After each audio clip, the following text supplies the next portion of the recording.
Alhamdulillahirabbil alamin wa bihi nasta'in wa ala umuri dunya waddin. Assalatu wassalamu ala asyrafil anbiya'i wal mursalin sayyidina Muhammadin wa ala alihi wa sahbihi ajma'in amma ba'du. Puji syukur senantiasa kita panjatkan kehadirat Allah Subhanahu wa taala yang telah memberikan kita banyak kenikmatan ya, di antara nikmat iman, Islam, kesehatan serta kesempatan sehingga kita dapat sama-sama berbagi, sama-sama berkumpul, sama-sama belajar di ruang Zoom yang semoga senantiasa Allah berkahi. Salawat serta salam telah kita curahkan kepada baginda besar kita Nabi Muhammad sallallahu alaihi wasallam. Allahumma shalli wa sallim wa barik alaihi wa alihi. Yang semoga kita sebagai umatnya mampu untuk meneladani beliau, mampu untuk menghidupkan sunnah-sunnah beliau, mampu untuk mengikuti jejak langkah beliau sehingga kelak di yaumil qiyamah beliau mengenali kita sebagai umatnya dan memberikan kita syafaat. Amin amin ya rabbal alamin. Baik, sebelumnya suara saya jelas ya? Boleh teman-teman kalau jelas angkat jempolnya? Oke, jelas ya. Bismillah, salam kenal teman-teman semuanya. Perkenalkan nama saya Khadijah. Insya Allah di Jumat yang barakah ini kita akan sama-sama sharing gitu kan tentang penghafal Al-Quran di akhir zaman. Dengar judulnya aja udah kayak merinding gitu nggak sih? Di akhir zaman loh ini. Tapi yang kita semua sadar bahwa kita adalah umatnya Nabi Muhammad yang berada di akhir zaman. Banyak gitu hadis yang menjelaskan tentang suasana di akhir zaman gitu teman-teman. Salah satunya adalah hadis yang menerangkan bahwa banyaknya jumlah umat Islam, tapi nggak ada yang berbobot, nggak berdaya sama sekali gitu kan, macam buih di lautan. Itu nauzubillah, semoga kita tidak termasuk dalam golongan yang seperti itu. Kemudian Rasulullah juga menceritakan bahwa akan datang tahun-tahun yang penuh dengan kedustaan yang menimpa manusia. Jadi pendusta itu dipercaya, orang jujur didustakan gitu kan. Amanat itu diberikan kepada para pengkhianat. Terus juga orang jujur dikhianati dan Ruwaibidah turut berbicara. Rasulullah pun ditanya, apa itu Ruwaibidah? Ruwaibidah itu adalah orang-orang bodoh yang mengurusi urusan perkara umum gitu. Hadis riwayat Ibnu Majah. Begitulah gambaran tentang akhir zaman yang Rasulullah SAW jelaskan kepada kita semua. Dalam hadis lain disebutkan juga bahwa di akhir zaman itu orang-orang yang berpegang teguh dengan ajaran Islam, orang-orang yang mempunyai iman yang sebenar-benarnya iman, mereka itu seperti memegang bara api. Sering ya dengar ya, kita kalau di dekat kompor aja nih, misalnya lagi masak besar gitu kan, sering di Mas Kanulfas tuh kalau ada acara misalnya Idul Adha itu masak besar di dekat tungku itu kayak udah banyak banget, udah panas banget gitu kan, ini megang bara api gitu kan. Nah, maka dari itu Al-Qur'an itu mengatakan bahwa bagaimana gitu seseorang tuh tidak mungkin memegang bara api melainkan dengan memiliki kesabaran yang ekstra dan kesulitan yang luar biasa gitu. Jadi melakukan kebaikan di akhir zaman ini berat teman-teman. Kenapa? Karena orang-orang tuh terbiasa dengan kejelekan dan keburukan. Kalau untuk melakukan kebaikannya saja tuh berat, gimana mempertahankannya gitu, mempertahankan hingga ajal kita kayak gitu kan. Apalagi kita yang masih muda, anak muda gitu kan. Jadi saya lihat nih mukanya muka-muka muda semua nih. Ya, jadi kita anak muda banyak godaannya, mulai dari godaan dalam diri, mulai dari godaan luar juga gitu kan. Kayak misalnya masalah cinta atau masalah masa depan misalnya, ngapain sih ngurusin hidup orang gitu kan. Ya udah sekarang mah foya-foya aja gitu. Sekarang mah santai-santai aja. Najinya ntar aja gitu, nanti aja pas sudah tua gitu. Ntar ikut majelis taklim kan gampang gitu. Terlalu positive thinking bahwa akan umurnya panjang gitu kan. Nah, di sini padahal Allah tuh padahal anak muda tuh tonggaknya peradaban gitu. Kita tuh Allah beri kekuatan lebih, kita tuh Allah beri ke waktu yang luang gitu kan, yang semestinya kita manfaatkan untuk hal-hal yang membuat Allah ridho kepada kita gitu kan.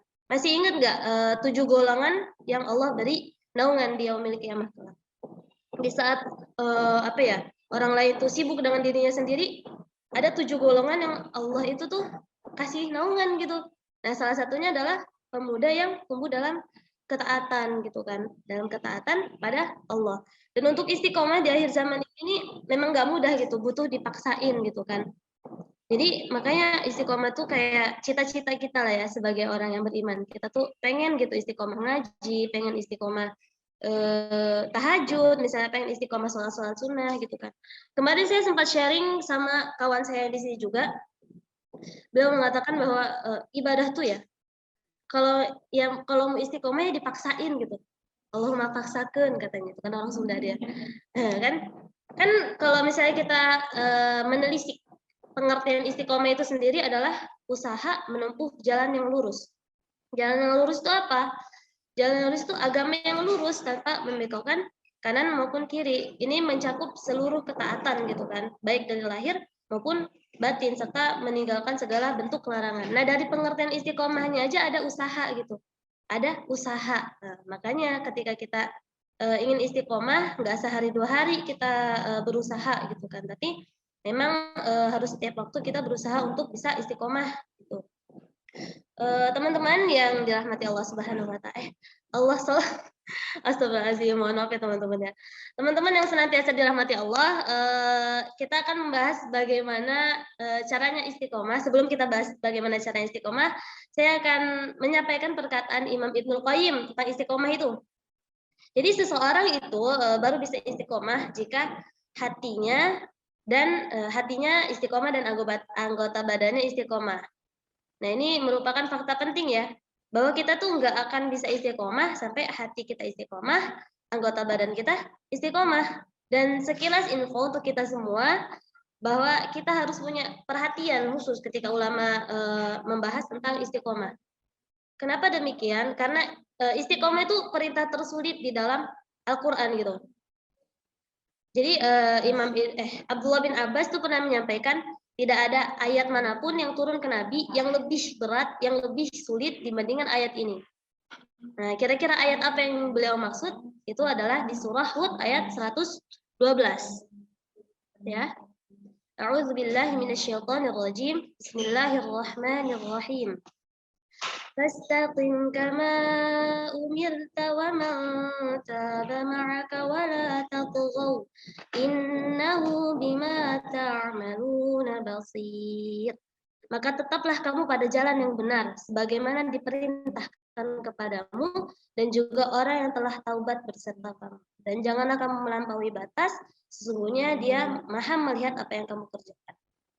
Nah, ini ayat yang paling sulit ya, sebagaimana dikatakan oleh Abdullah bin Abbas gitu kan. Bukan ayat tentang sholat, bukan ayat tentang puasa, bukan ayat tentang birrul walidain, tapi ayat tentang istiqomah. Gimana sih kita bisa istiqomah puasa, gimana bisa istiqomah sholat, bisa istiqomah birrul walidain, dan seluruh keistiqomahan. Dan itu yang dikatakan oleh pakar tafsir nomor 1, yaitu Ibnu Abbas. Karena apa ya? Karena sulit gitu kan, karena termasuk ayat perintah yang sulit, makanya kita diminta untuk doa tiap hari 17 kali loh dalam Al-Qur'an tuh. Ihdinas shiratal mustaqim, ya Allah, berilah hidayah kepadaku sehingga aku berada pada jalan yang lurus. Jika belum, tunjukilah aku jalan yang lurus. Jika sudah, berilah hamba keistiqomahan. Beri hamba keistiqomahan di atas jalan yang lurus gitu kan. Maka dari apa ya, pengertian istiqomah sendiri kita paham bahwa memang butuh usaha, butuh apa dari dalam diri kita, dorongan dari dalam diri kita yang benar-benar pengen konsisten gitu, kayak gitu ya. Kita kembali ke pembahasan menghafal Al-Quran nih. Kalau kita kaitkan dengan menghafal Al-Quran tuh kan kayaknya orangnya istiqomah banget ya, apa namanya, baca Quran, menghafal Quran gitu kan. Kalau kata guru saya, ketika kita ingin melakukan kegiatan, kita tuh harus tahu, kita tuh apa ya, pengertian dari kegiatan itu gitu. Jadi kalau misalnya definisinya tuh kita tahu, biar kita apa? Biar kita tahu gambarannya. Biar ketika kita melakukan kegiatan itu, kita nggak keluar dari pokok yang dimaksud dari kegiatan itu. Nah, sekarang kita akan bahas tentang kegiatan menghafalkan Al-Quran gitu. Jadi kalau zaman-zaman saya kecil dulu nggak terlalu banyak ya, apa namanya, kayak rumah tahfiz, terus acara-acara tuh nggak terlalu banyak. Kalau sekarang kita lihat tuh banyak banget, bahkan di tengah-tengah kota tuh alhamdulillah ada gitu, apa namanya, rumah tahfiz yang berdiri dengan program-program yang sesuai dengan kebutuhan masyarakat gitu kan. Nah, kalau kata guru saya, kalau kata para ulama, menghafal Al-Quran itu tuh ada apa ya, definisinya tuh memasukkan teks-teks Quran ke dalam ingatan yang dalam dengan riwayat yang berlaku. Jadi ada 3 poin. Sebelum kita menghafalkan Al-Quran, kita tahu dulu menghafal Quran itu apa sih. Nah, yang pertama teks-teks Al-Quran. Jadi kita dikatakan menghafalkan Al-Quran ketika kita menghafalkan teks Al-Quran gitu. Kalau misalnya kita ngafalin hadis atau bahasa Arab yang lain itu belum dikatakan menghafalkan Al-Quran. Kayak misalnya kata baitun. Baitun kan rumah artinya ya. Ada di dalam Al-Quran ada kata baitun, di luar konteks Al-Quran juga ada kata baitun. Tapi beda pahalanya ketika kita menghafalkan baitun yang dalam teks Al-Quran gitu kan. Terus yang kedua, memasukkan ke dalam ingatan yang dalam, dan ini butuh proses, nggak bisa sehari 2 hari gitu kan. Butuh konsistensi, butuh waktu yang lama. Kalau misalnya baru setahun 2 tahun gitu ngerasa kok nggak lancar-lancar, ya itu ya nggak apa-apa gitu. Bahkan kalau kata teman saya, beliau dinasihatin sama gurunya butuh 14 tahun gitu kan untuk bisa mungkin. Jadi kalau misalnya baru setahun 2 tahun, ya lanjutin aja dulu prosesnya gitu, karena kita masih berproses. Yang penting jangan berhenti gitu kan. Nah, itu poin yang kedua. Terus poin yang ketiga tentang menghafal juga, menghafal Al-Quran itu sesuai dengan riwayat yang berlaku. Jadi nggak bisa asal ngafal.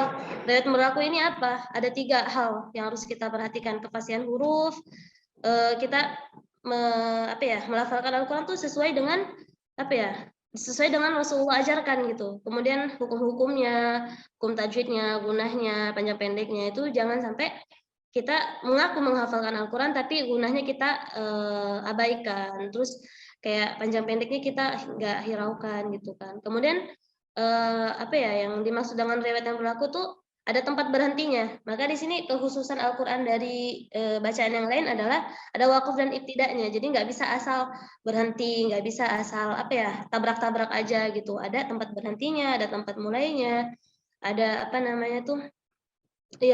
itu tempat berhentinya, tempat mulainya. Jadi nggak asal tabrak kayak gitu ya. Terus kalau misalnya saya ingat juga pesan guru saya yang kayak, kenapa sih kita perlu ngafal Quran gitu? Mungkin teman-teman di sini sebelum kita bertanya gimana sih caranya ngafal Quran misalnya, gimana sih biar bisa istiqomah, pertanyaan pertama yang harus kita tanyakan kepada diri kita sendiri adalah mengapa kita menghafalkan Al-Quran. Nah, gitu. Ibaratkan suatu bangunan gitu kan, ada pondasinya, alasan kenapa kita menghafalkan Al-Quran itu ibaratkan pondasinya. Kalau misalnya alasan kitanya nggak kuat, lama kelamaan nanti bakalan runtuh gitu. Nah, beliau menjawab sebenarnya dari segi hukum secara syariat itu kan nggak diwajibkan ya untuk menghafalkan Al-Quran gitu kan. Yang diwajibin itu apa? Mengamalkan ajaran-ajaran yang ada di dalam Al-Quran dan hadis gitu. Nah, tapi menghafalkan Al-Quran itu kan suatu karunia dari Allah Subhanahu Wa Taala, dari Allah yang diberikan kepada beberapa hambanya. Jadi berbeda gitu kan orang yang mengamalkannya dan menghafalkannya ketimbang orang yang hanya mengamalkannya saja. Di situ kenapa? Karena menghafal itu butuh usaha. Kalau kata ulama-ulama Al-Azhar itu ya tidak dikatakan lulusan Al-Azhar kalau nggak menghafal Quran. Nah, itu di situ kita bisa ambil poinnya bahwa untuk pemahaman agama itu membutuhkan interaksi yang lebih terhadap Al-Quran gitu. Nggak mungkin orang bisa memahami Al-Quran kalau dia itu nggak berinteraksi yang banyak dengan Al-Quran.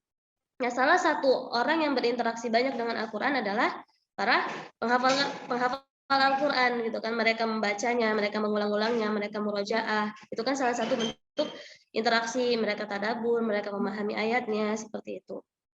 Nah, kalau dari 3 poin yang saya sampaikan tadi, kalau misalnya orang yang nggak ngerti, makanya sekarang tuh muncul anggapan ngapain sih ngafalin Quran gitu kan. Kalau nggak diamalin ngapain gitu, sia-sia dong. Mendingan kita mah biasa aja gitu, udah baca aja Al-Quran. Nah, itu mereka yang belum ngerti esensi dari menghafal Al-Qur'an itu sendiri gitu. Nah, teman-teman kalau misalnya ditanya, Al-Qur'an itu apa sih? Kira-kira mau jawab apa? Misalnya ditanya nih, santri Mafas, nih, kalian lagi ngapain apa sih? Gitu kan. Ngafalin Al-Qur'an. Al-Qur'an itu apa? Kita jangan hanya menjawab sebatas kitab suci umat Islam. Kayak pedoman hidup, Masya Allah. Ya, ya Al-Qur'an itu apa sih gitu kan. Jadi kita harus memahami makna yang lebih dalam dari sebatas kitab suci umat Islam gitu kan.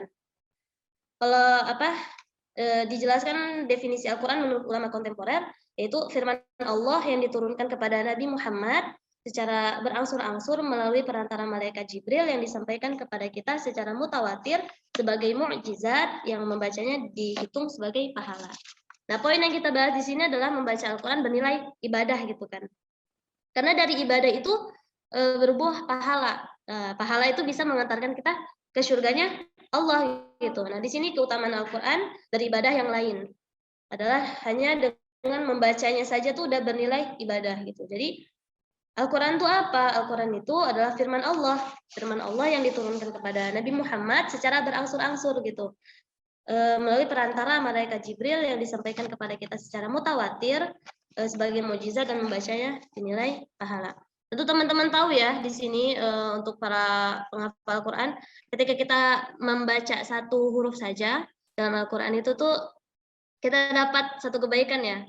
Rasulullah bersabda bahwa bukannya alif lam mim itu satu huruf, tapi alif satu huruf, lam satu huruf, dan mim itu satu huruf. Maka setiap huruf yang kita baca, walaupun kita belum paham, kalau misalnya kita niatin untuk ibadah itu udah dapat pahala gitu kan. Nah nih kita sebagai seorang muslim nih, yang mana kegiatan sehari-harinya itu ya untuk mencari perhatian Allah gitu.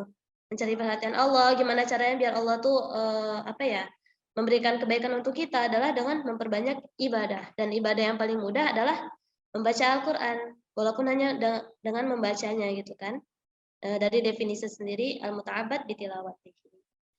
Kayak gitu. Dengan sering belajar itu akan menjadi mudah. Kalau udah mudah nanti menuju hafal gitu, menghafal Al-Qur'an, dan menghafal Al-Qur'an itu memudahkan kita untuk beribadah kepada Allah. Itu melalui wasilah Al-Qur'an. Itu yang pertama, gitu kan. Kemudian kalau misalnya kalau kata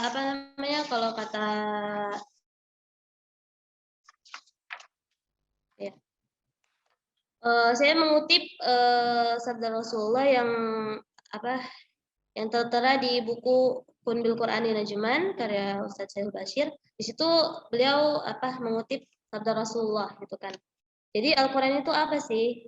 Al-Qur'an itu pengingat yang bijak, jalan yang lurus, ialah yang tidak akan bisa dibuat melenceng dengan hawa nafsu, ialah yang tidak bisa tercampur aduk dengan lidah manusia, yang tidak akan pernah membuat kenyang para ulama, yang tidak dibuat atas perselisihan, tidak akan habis keajaibannya, yang tidak membuat jin berhenti mendengar yang dibacakan hingga mereka berkata, sungguh kami mendengarkan Al-Qur'an yang menakjubkan, yang menunjukkan pada kebenaran. Siapa yang berkata dengannya maka ia benar, siapa yang beramal dengannya ia diganjar pahala, siapa yang berhukum dengannya ia telah adil. Siapa yang berdakwah dengannya, ia telah diberi petunjuk.